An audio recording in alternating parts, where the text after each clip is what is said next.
O Tocantins foi um dos poucos estados em todo o país que reduziu o número de abstenção durante o primeiro turno das eleições.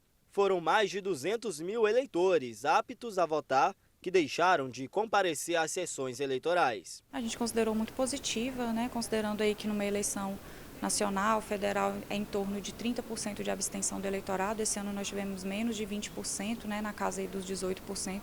Então realmente demonstra que a população teve muito interesse em participar das eleições esse ano. No Tocantins, a disputa para o governo do estado foi definida ainda no primeiro turno. Mesmo assim, os mais de 1 milhão de eleitores tocantinenses precisarão retornar às urnas no dia 30 de outubro para o segundo turno de presidente da República. E mesmo quem não foi às urnas votar no primeiro turno, poderá ir até uma sessão eleitoral e votar nesse segundo.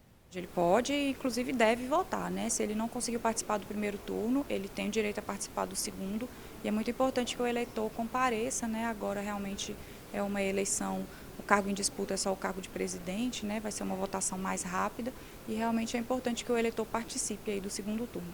Mesmo podendo votar no segundo turno, o eleitor precisa justificar a ausência na votação do dia 2 de outubro. Muitos eleitores têm procurado os cartórios para fazer a justificativa do primeiro turno, mas a justificativa ela só começa a ser liberada depois do que concluir realmente a votação. Então, para a Justiça Eleitoral, a eleição ainda está aberta, né? Então, o eleitor vota no segundo turno se ele conseguir votar, e aí depois que terminar o segundo turno, ele tem 60 dias para vir ao cartório fazer a justificativa do primeiro turno e do segundo turno se ele não conseguir. Mas ele não precisa procurar o cartório agora, ele aguarda o final do segundo turno e aí depois ele tem 60 dias para justificar. Quem deixa de votar por 3 eleições seguidas e não justifica, pode ter o título de eleitor cancelado e sofrer outras penalidades. É o eleitor que ele deixa de votar e ele não se justifica no prazo aí de 60 dias, ele fica sem a quitação eleitoral, né? E com isso ele não consegue emitir passaporte, fazer inscrição em universidades públicas, escolas públicas,